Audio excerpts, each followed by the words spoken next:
حضرت سلمان فارسی رضی اللہ تعالیٰ عنہ اور حضرت ابو دردہ کے درمیان بھائی چارہ تھا۔ مکے سے مدینے جب لوگ آئے تو حضور نے بھائی بھائی بنایا تھا، ان کے درمیان بھائی چارہ تھا، تو ابھی پردے کی آیات نازل نہیں ہوئی تھیں تو لوگ ایک دوسرے کی طرف جاتے تھے۔ حضرت سلمان فارسی رضی اللہ تعالیٰ عنہ حضرت ابو دردہ رضی اللہ تعالیٰ عنہ کے گھر میں تشریف لے گئے تو دیکھا کہ ان کی بیوی بڑی غمگین بیٹھی ہیں۔ تو ہم نے فرمایا بہن کیا ہوا؟ تو کہنے لگی تمہارے بھائی کو دلچسپی کوئی نہیں رہی، ہر روز روزہ رکھ لیتا ہے اور ساری رات نفل پڑھتا ہے۔ حضرت سلمان فارسی کہنے لگے ٹھیک ہے کر لیتے ہیں بندوبست۔ نماز دین ہے کہ نہیں؟ دین ہے نا یہ چیزیں۔ لیکن حضرت سلمان فارسی جناب ابو دردہ سے کہنے لگے آج میں نے تیرے گھر میں رہنا رات کو، کیونکہ وہ تو ساری رات نماز پڑھتے تھے، نفل پڑھتے تھے۔ انہوں نے کہا ٹھیک ہے، ایک بستر لا کے بچھا دیا حضرت سلمان فارسی کے لیے۔ سلمان فارسی فرمانے لگے دوسرا بھی لا۔ کہا وہ کیا کرنا ہے؟ فرمانے لگے تو نے بھی سونا ہے، میں نے بھی سونا ہے، تو نے بھی سونا ہے، عشاء پڑھیں گے اور پھر دونوں سوئیں گے۔ کہا میں نے تو نماز پڑھنی ہے۔ فرمایا تہجد کے وقت اٹھ کے پڑھیں گے، اللہ کے رسول بھی رات آخری حصے میں جا کے نماز پڑھتے ہیں۔ ادھر ساتھ سلا لیا، وہ تھوڑی کو دیر سوئے، اب عادت تھی ساری رات اٹھنے کی، ذرا اٹھنے لگے بستر سے تو حضرت سلمان فارسی فرمایا چپ کر کے سو جا، وہ بڑی رات پڑی ہوئی، چپ کر کے سو جا۔ وہ لیٹ گئے، پھر اٹھنے لگے تو فرمایا سو جا چپ کر کے، بڑا ٹائم ہے۔ سحری کے وقت اٹھے، نفل پڑھے، ان کا ارادہ تھا روزہ رکھنے کا، تو فرمانے لگے کل رکھا تھا نا نفلی روزہ؟ جی رکھا تھا۔ پرسوں بھی رکھا تھا، ترسوں بھی رکھا تھا۔ فرمایا آج نہیں رکھنا، آج میں تیرا مہمان ہوں، سارا دن کٹھے مل کے روٹیاں کھائیں گے، آج نہیں روزہ رکھنا۔ سلا دیا۔ اب حضرت ابو دردہ رضی اللہ تعالیٰ عنہ کہہ تو کچھ نہ سکے، پر کہنے لگے سلمان تم پتہ تم کیا کر رہے ہو؟ نہ تم نے مجھے رات اٹھ کے زیادہ نفل پڑھنے دیے، سویرے روزہ نہیں رکھنے دیا۔ تو حضرت سلمان فارسی کہنے لگے کوئی لمبی بات تو نہیں نا، چلتے ہیں نا ابھی فجر میں مسجد نبی میں، تو نبی پاک کو بتاتے ہیں۔ سرکار دو عالم علیہ السلام کی خدمت میں تو اپنی بات کرنا، میں اپنی کروں گا، حضور نتیجے کا اعلان فرما دیں گے، بات طے ہو جائے گی۔ حاضر خدمت ہوئے، عرض کی یا رسول اللہ صلی اللہ تعالیٰ علیہ وسلم یہ ساری رات نفل پڑھتے ہیں، ہر روز روزہ رکھتے ہیں، ان کی اہلیہ غمگین بیٹھی ہیں، حکم فرمائیں۔ تو نبی پاک صلی اللہ علیہ وسلم نے فرمایا پھر ہوا کیا؟ یا رسول اللہ میں نے رات سلایا ہے، سحری میں اٹھایا ہے، سویرے روزہ نہیں رکھنے دیا۔ نبی پاک نے فرمایا سلمان فارسی نے ٹھیک کیا ہے، سلمان فارسی نے ٹھیک کیا۔ پھر حضور نے فرمایا، نبی کریم نے فرمایا ابو دردہ تیرے اوپر اگر اللہ کا حق ہے، اس کے رسول کا حق ہے، دین کا حق ہے، تو فرمایا تیری آنکھ کا بھی تیرے اوپر حق ہے، تیرے وجود کا بھی تیرے اوپر حق ہے۔ یہ حضور نے فرمایا تیرے بچوں کا بھی تیرے اوپر حق ہے، تیری بیوی کا بھی تیرے اوپر حق۔ اس حق کو بھی سمجھے، حقوق اللہ بھی ہیں، پر تیری آنکھ کا بھی تیرے اوپر کیا مانا کہ تیری آنکھ سونا چاہتی ہے تو اسے سلا بھی، تیرے وجود کا بھی تیرے اوپر حق ہے، تو تیرا وجود آرام کرنا چاہتا ہے تو اسے آرام بھی کرا۔ اور پھر وہاں نبی پاک صلی اللہ علیہ وسلم نے فرمایا میں تم سب، سننا یہ لفظ حدیث کے، حضور نے اسی موقع پر فرمایا میں تم سب سے زیادہ اپنے رب کو جانتا ہوں اور میں تم سب سے بڑھ کر اپنے رب سے ڈرتا ہوں۔ حضور فرمانے لگے میں روزہ بھی رکھتا ہوں، افطار بھی کرتا ہوں، یعنی کبھی رکھتا ہوں اور کبھی نہیں رکھتا۔ فرمایا میں نفل بھی پڑھتا ہوں اور اپنی بیویوں کو وقت بھی دیتا ہوں۔ سرکار مسجد میں بھی آتے تھے، نواسوں کے ساتھ کھیلا بھی کرتے تھے، ان کے ساتھ پیار بھی کرتے تھے۔ تو اتنے بڑے حقوق حضور نے بیان فرمائے عورتوں کے کہ تمہاری بیوی کا بھی تمہارے اوپر۔ لو ایک حدیث بخاری کی اور یہاں بیان کر دیتا ہوں۔ ایک شخص نے آ کے عرض کی یا رسول اللہ صلی اللہ تعالیٰ علیہ وسلم جہاد کے لیے تیاری ہو گئی ہے، صفیں بن رہی ہیں، مجاہدین کی تیاری ہے، تو میرا بھی نام لکھ دیا گیا ہے مجاہدوں کی لسٹ میں، لیکن یا رسول اللہ صلی اللہ تعالیٰ علیہ وسلم میری بیوی نے حج کی تیاری کر لی ہے اور میرے دوستوں نے، صحابہ نے میرا نام مجاہدین کی لسٹ میں لکھ دیا، تو میرے لیے کیا حکم ہے؟ یہ بخاری مسلم ہے۔ تو نبی پاک صلی اللہ تعالیٰ علیہ وسلم نے فرمایا جہاد پہ کوئی اور چلا جائے گا تو بیوی کے ساتھ حج کرنے جا، اسے محرم کی ضرورت ہے، وہ تیرے بغیر کیسے جائے گی؟ مجاہدین کو تو اور مجاہد مل جائے گا، پر تو اپنی بیوی کے ساتھ جانا۔ نبی پاک صلی اللہ علیہ وسلم نے مرد کو محافظ بنایا ہے، عورت کو مرد کا قیدی نہیں بنایا، بلکہ عورت کو حفاظت عطا کی اور مرد کو اس کا محافظ بنایا۔ اب بچیاں آزاد ہونا چاہتی ہیں، اور آزادی بھی وہ والی کہ جو بنیادی طور پر آزادی نہیں، فحاشی ہے۔ میں نے بہت پہلے کہا ہے کہ اسلام بیٹیوں کو قیمتی سمجھتا ہے، جس بندے کے پاس 20 تولے سونا ہو وہ چوک میں لے کے نہیں آتا، وہ قیمتی چیز ہے، اس نے چھپا کے رکھی ہوتی ہے۔ تو جو نبی پاک صلی اللہ علیہ وسلم کا کلمہ پڑھنے والے بیویاں، اسلام انہیں قیمتی سمجھتا ہے، کہتا ہے کہ تم قیمتی ہو لہذا گھر کے اندر رہو، تم باہر نہ آؤ۔ لیکن عورتیں ہیں کہ ان کو بلا وجہ لوگ خراب کر دیتے ہیں اور بلا وجہ وہ اس مغالطے کا شکار ہو جاتی ہیں۔ اب آگے بڑھتے ہیں۔ قرآن مجید نے سورہ نور کی آیت نمبر 30 میں کہا کہ کل للمؤمنین یغضوا من ابصارہم، فرمایا کہ اے محبوب علیہ السلام مومن مردوں سے کہہ دو کہ اپنی نظریں جھکا کے رکھیں، اپنی نظریں۔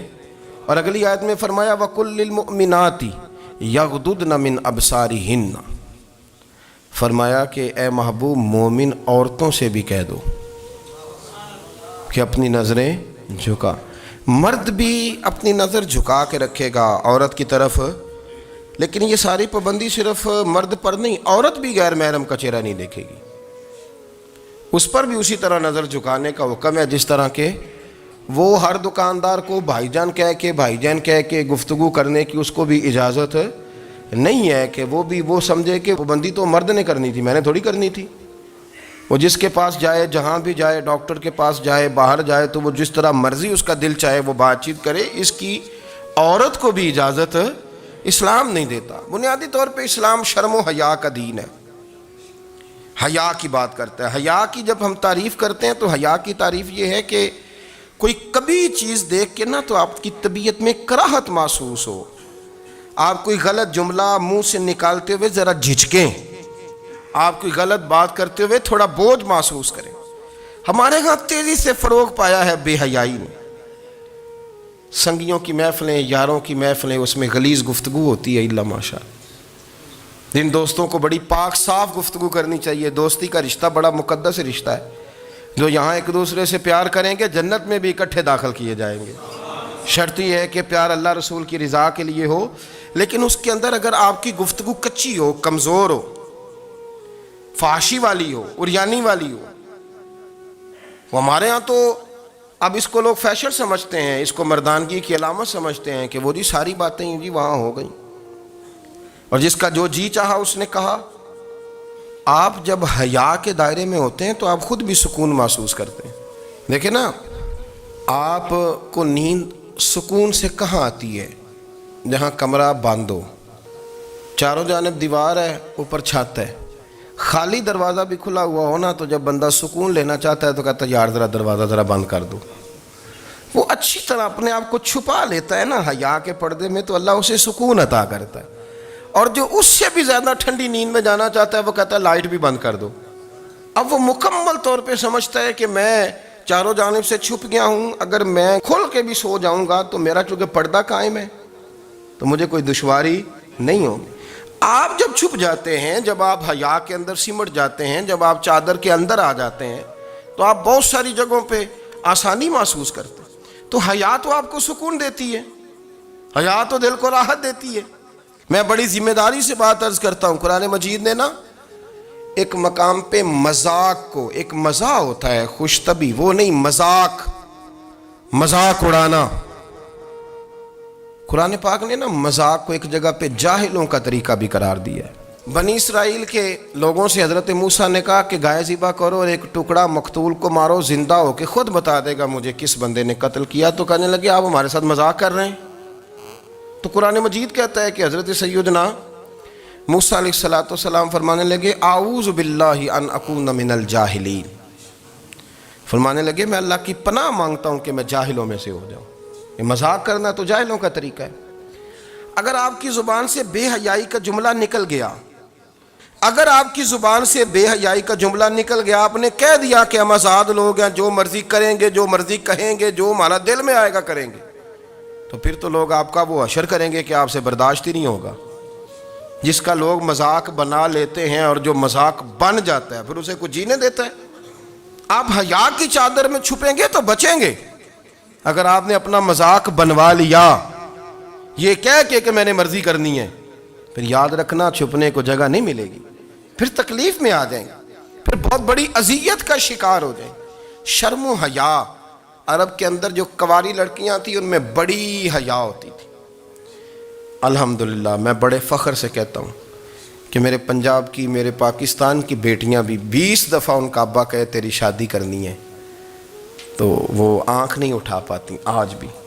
یہ تو وہ چند لوگ ہیں جو کہتے ہیں ہم ہائی کلاس ہو گئے، ہمیں نہیں پتا کہ وہ روشن خیال ہو گئے ہیں کہ روغن خیال ہو گئے، پتہ نہیں کدھر چلے گئے۔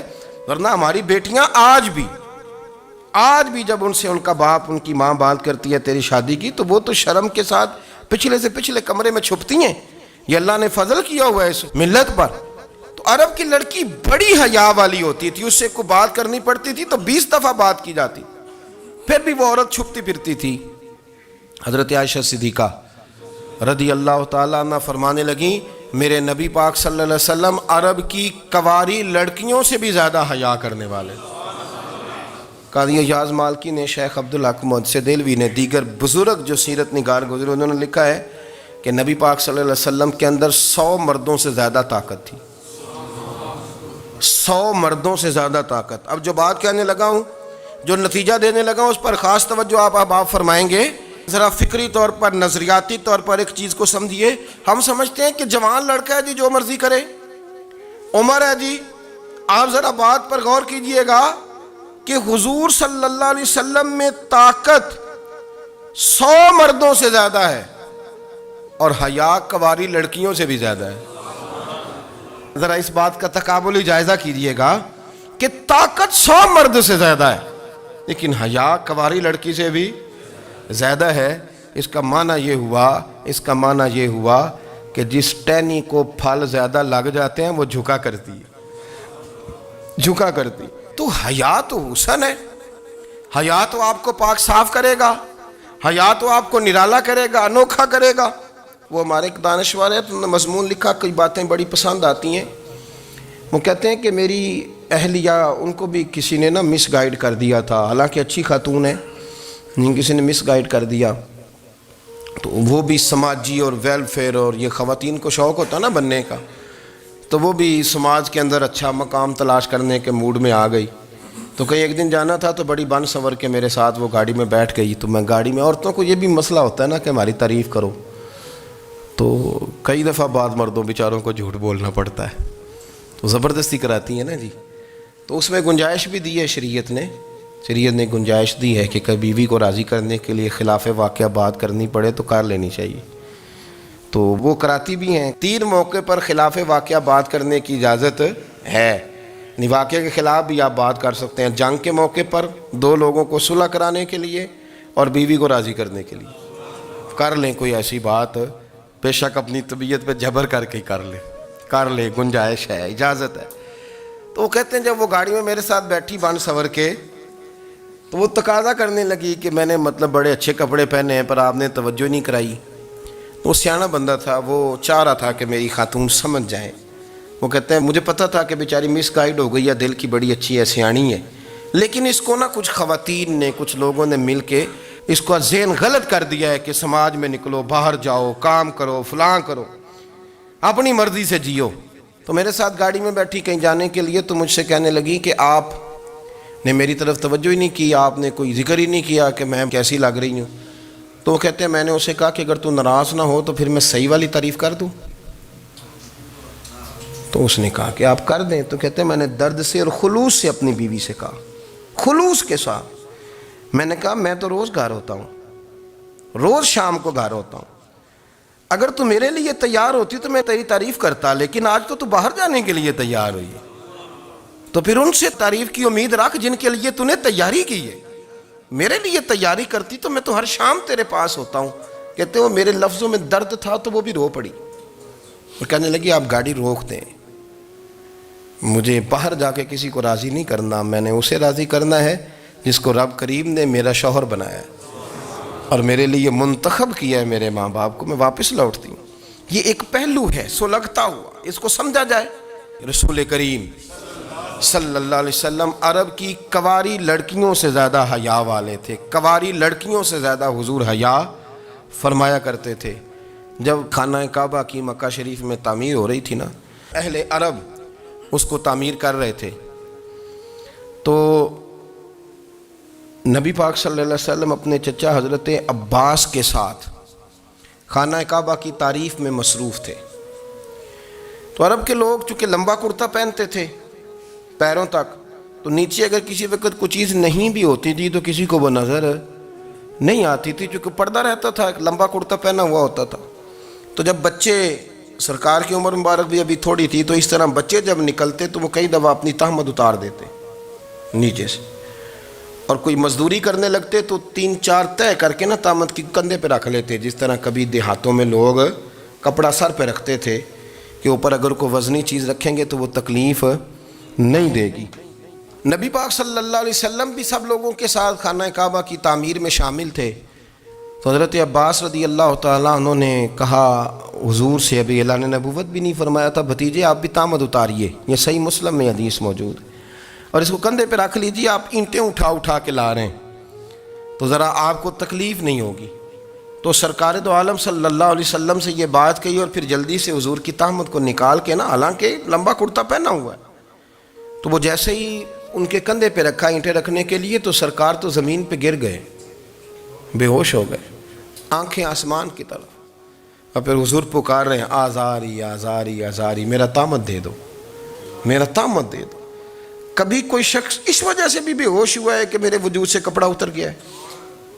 حالانکہ سرکار پر وہ بے ہوشی بھی نبی پاک کا وہ جو غلبہ ہے نا شرم و حیا کا، اس کی وجہ سے ہوئی، ورنہ تو حضور فرماتے ہیں کہ میری آنکھیں سو جاتی ہیں، دل تو میرا اس عالم میں بھی جاگتا رہتا ہے۔ تو سرکار زمین پہ تشریف لے آئے، آنکھیں میرا تہمت دے دو، میرا تہمت دے دو، تو جلدی سے انہوں نے تہمت دیا، تو حضور نے باندھ لیا۔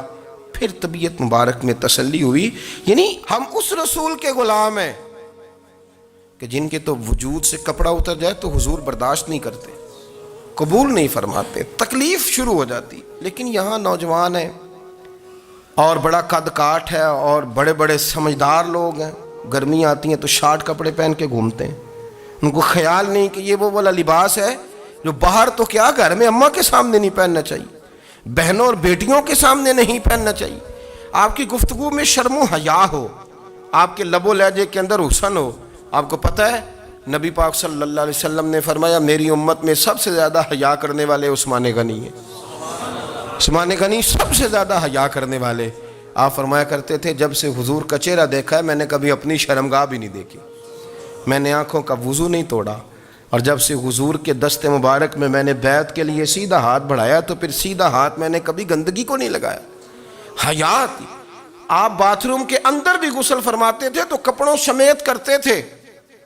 کسی نے کہا حضرت جی واش روم کے اندر کیوں نہیں کپڑے اتارتے؟ آپ فرمانے لگے باہر بندوں سے حیا کرتا ہوں، اندر جاتا ہوں تو رب سے حیا آنی شروع ہو جاتی، وہ تو دیکھ رہا ہے نا۔ تو میں جو بات آپ کی خدمت میں عرض کرنا چاہتا ہوں اس کو آپ سمجھیے گا میرے عزیز، کہ شرم والا مزاج، گفتگو بھی شرم والی، آنکھیں بھی شرم والی، لباس بھی شرم والا، دوستی یاری بھی شرم والی، بہت ساری ایسی باتیں۔ دیکھیں نا آپ ذرا، میں نے کہا کہ باتوں کو سن کے گزر نہ جایا کریں، اس کی گہرائی پر غور کریں۔ حضور علم کا سمندر ہے، سرکار سے زیادہ علم دنیا میں کسی کے پاس موجود نہیں ہے، اور صحابہ کو موقع ملا ہوا ہے اس سمندر سے فیض لینے کا، لیکن ان کی حالت یہ ہے کہ حضرت علی المرتضیٰ فرماتے ہیں 14 دن گزر جاتے، حضور سے کوئی سوال پوچھنا ہوتا تھا پر میں شرم کے مارے نہیں پوچھ پاتا تھا۔ 14 دن بخاری شریف میں موجود ہے۔ ایک دن نبی پاک صلی اللہ علیہ وسلم نے پوچھا صحابہ سے کہ وہ کون سا درخت ہے جس کے پتے نہیں گرتے، اور وہ درخت اس طرح ہے جس طرح مومن ہوتا ہے، وہ درخت میرے مومن کی طرح بتاؤ۔